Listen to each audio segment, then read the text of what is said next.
12가지 인생의 법칙, 조던 피터슨 지음, 혼돈의 해독제. 행복과 만족의 차이는 무엇인가? 나이 들수록 좋아지는 것은 무엇인가? 어떻게 해야 더 의미 있는 삶을 살 수 있을까? 위의 질문들은 정답이 따로 없지만 이에 대한 대답을 바로 하는 사람들은 이 주제로 삶에 대한 생각을 평소에 많이 한 사람들 가운데 하나일 것이다. 청년 때는 바삐 살며 막연하게 성공이라는 단어를 쫓아 살다가 장년이 되면 점차 인생에 대한 근원적인 부분을 바라보려고 한다. 조던 피터슨이 쓴 인생을 위한 12가지 법칙. 인생의 법칙이라는 제목이 딱딱해 보이지만 내용은 가치적인 측면으로 인생을 대하는 마음가짐을 다루고 있다. 청년이나 장년 모두 읽기에 좋은 책인 것 같다. 대하는 마음.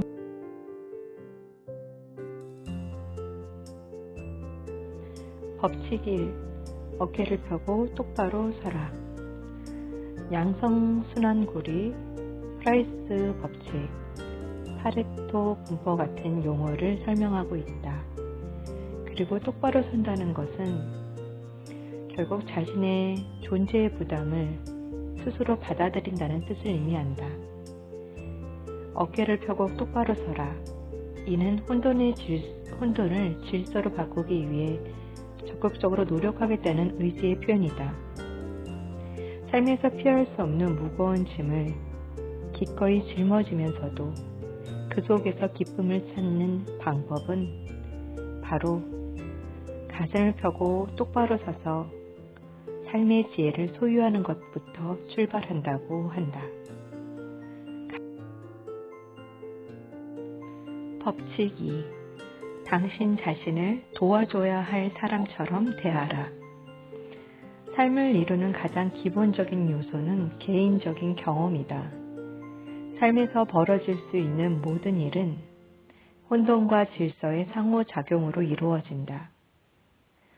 자신을 제대로 보살피려면 먼저 자신을 존중해야 한다. 그렇다고 내가 원하는 것을 좋은 것으로 착각해서는 안 된다. 또한 나를 행복하게 해주는 것도 좋은 것과 동의어는 아니다. 항상 깨어있는 존재로서 자신과 남을 배려하고 돕기 위해서는 스스로 지금 어디에 있는지, 그리고 나아갈 방향을 알고 있는지, 그리고 자신을 다스릴 수 있는지 파악해야 한다. 그리고 법칙 3. 당신에게 최고의 모습을 기대하는 사람만 만나라. 반복 강박이라는 말이 있다. 이는 운명이나 무능함의 다른 말일 수도 있고 또는 특별한 목표와 의도를 가진 배우기의 거부일 수도 있다. 자신의 가치를 낮게 보는 사람들은 대체로 삶에 대한 책임을 외면하려고 한다. 문제를 근본적으로 고치기 위해서는 어렵고 지난한 과정을 견뎌야 하는 수고가 요구된다. 지금보다 나은 삶을 거부한다는 것은 그 이유는 그 길이 어렵기 때문일 것이다. 세상을 더 좋게 만들어 가려는 사람을 곁에 두어야 한다. 우리에게 유익한 사람하고만 관계를 맺는 것은 이기적인 행위가 아니라 바람직한 행위이다. 당신의 원대한 목표를 지지하는 사람들이 곁에 있으면 함부로 행동하기가 어려워진다. 그렇지만 이렇게 선하고 건강한 사람들과 함께 지내는 일은 쉽지만은 않다. 오히려 문제 많고 질 나쁜 사람들과 지내는 것보다 더 어려울 수가 있다. 그런 사람들과 가까이 지내려면 강인한 의지와 꾸준한 노력이 필요하고 겸손과 용기도 있어야 하기 때문이다.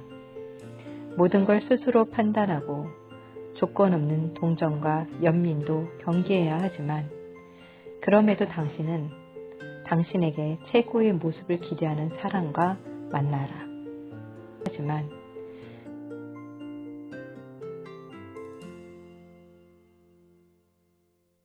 법칙 4. 당신을 다른 사람과 비교하지 말고 오직 어제의 당신하고만 비교하라. 저명한 인물들의 출신지 통계지를 보면 작은 마을에서 자란 사람이 압도적으로 많다. 내면의 비평가가 늘 당신의 노력과 삶의 가치를 깎아내린다면 그 목소리는 더 나은 삶을 위한 따뜻한 동료가 아니라 합리성으로 위장한 비열한 속임수일 수 있다. 성공과 실패의 흑백 논리는 대안도 없고 중간지대도 없고 바람직하지도 않다. 미래는 과거와 비슷하다. 우선 작은 목표부터 세워라. 목표가 바뀌면 보이는 것이 바뀐다. 현재에 집중하고 오늘에 집중하라. 현재의 다른 사람과 비교하지 말고 어제의 당신과 비교하라.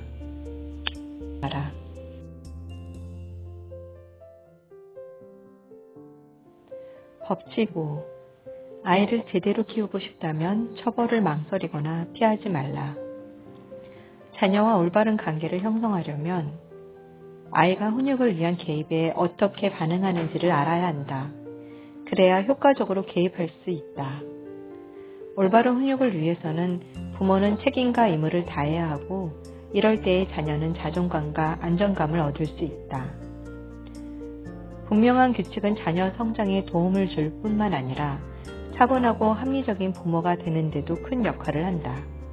분명한 규칙. 이는 어린아이뿐만 아니라 부모에게도 필요한 부분이다. 사회성 발달과 심리적 성숙이 최적의 균형을 이룰 수 있도록 훈육과 처벌의 원칙은 용서와 공정함의 바탕 위에 있어야 한다.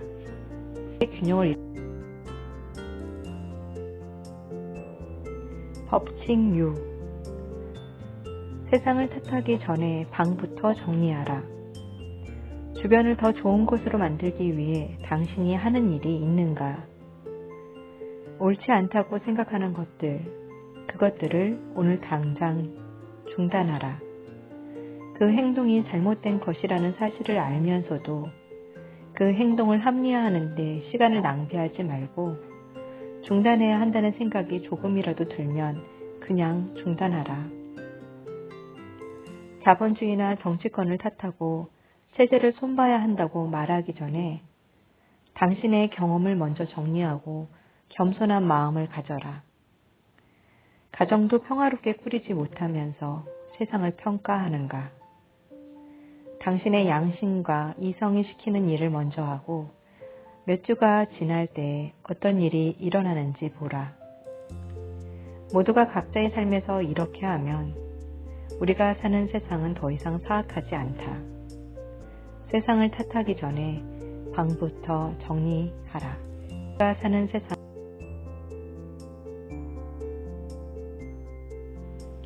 법칙 7. 쉬운 길이 아니라 의미 있는 길을 선택하라. 소크라테스가 항상 신뢰하던 내면의 목소리가 탈출을 반대했다. 심지어 자기 결론마저 반대했다. 소크라테스는 내면의 목소리를 듣고 재판에 대한 생각을 바꾸었다. 그는 재판을 저주가 아닌 축복으로 받아들이기로 했다. 누령의 번뇌와 질병의 아픔에 시달리지 않으면서 건전한 육체와 정신으로 선한 마음을 드러낼 수 있고 친구들에게 귀찮은 일거리를 남기지 않는 쉬운 방법이라고 했다. 그는 죽음에 대한 두려움을 떨쳐냈다. 또한 재판을 삶을 정리할 기회이자 미래의 끔찍한 타락으로부터 탈출할 기회라 생각했다.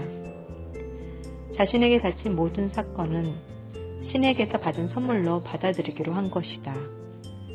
소크라테스는 쉬운 길을 거부했고 쉬운 길을 선택하는 데 필요한 조작과 변명도 거부했다.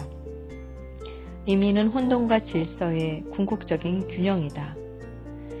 의미는 혼돈으로부터 새로운 질서를 만들어내고 이로 인해 생산적이고 새로운 균형이 탄생한다. 의미는 사랑과 진실이 가득한 곳으로 인도해준다. 쉬운 길이 아니라 의미 있는 길을 선택하라. 진실이 가득한 곳으로. 법칙 8. 언제나 진실만을 말하라. 적어도 거짓말은 하지 말라. 속마음을 감추고 거짓을 말하며 가식적으로 행동하면 의지가 약해지고, 의지가 약한 사람은 역경을 이겨내지 못한다. 역경은 삶의 과정에서 필연적인 것이다. 왜곡과 냉소적이고 수준 낮은 철학으로는 현실을 개선할 수 없다. 미친 사람만이 똑같은 일을 반복하면서 다른 결과를 기대한다. 진실을 받아들인다는 것은 희생을 각오한다는 뜻이다. 거짓말은 삶의 구조를 왜곡한다. 거짓말과 행동을 중단하기 위해서는 최선의 목표와 수단이 분명하게 있어야 한다. 그 진실이 당신의 지극히 개인적인 측면에 환경의 영향을 받은 것이라 할지라도, 그래서 개인적인 당신만이 파악할 수 있는 진실이라고 할지라도 그 진실을 신중하고 명확하게 전달하라. 파악할 수 있는 법칙 9. 다른 사람이 말할 때는 당신이 꼭 알아야 할 것을 들려줄 사람이라고 생각하라. 경청하려면 용기가 필요하다. 그런데 우리에게 항상 용기가 있는 것은 아니다. 대화할 때 상대의 말을 요약해서 다시 들려주고 본인이 제대로 이해했는지 묻는 대화법에는 이점이 많다. 당신 자신의 목소리에 귀를 기울이고 상대방의 말을 경청하면 이미 알고 있는 것과 새로이 얻은 지식이 서로 합쳐져 지혜로 변할 것이다.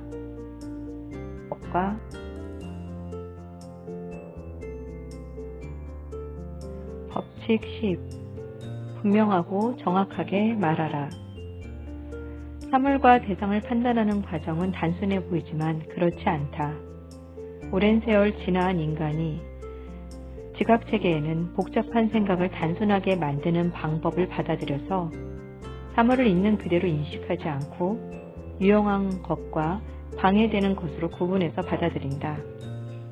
우리가 세상을 관찰할 때 우리의 행동과 계획에 적당히 맞고 그럭저럭 해낼 수 있는 것만 인식한다는 것이다. 그렇지만 우리 주변의 대상들은 단순히 우리가 인식될 목적으로 존재하진 않는다. 그래서 의식적이고 명료한 주제를 규정해 혼돈의 내용을 질서의 세계로 끌어내야 한다.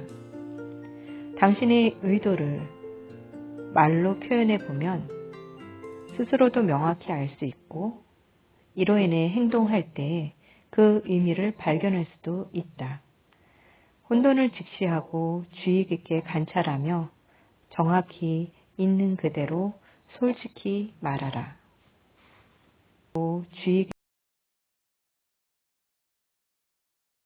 법칙 11. 아이들이 스케이트보드를 탈 때는 방해하지 말고 내버려 두어라. 상냥하고 유순한 사람들은 갈등을 싫어하고 다른 사람에 대한 분노와 원망을 하게 된다. 유약함으로 인해서 자립이 안 되는 것을 선택하는 것보다 더 큰 목표를 추구하고자 싶다면 당신이 보살펴야 할 사람들을 너무 완벽하게 보호하며 그렇게 하지 말고 그들 스스로 할 수 있게끔 힘을 주고 용기를 북돋아 주는 것을 선택하라. 아이들이 스케이트 탈 때 내버려 두라.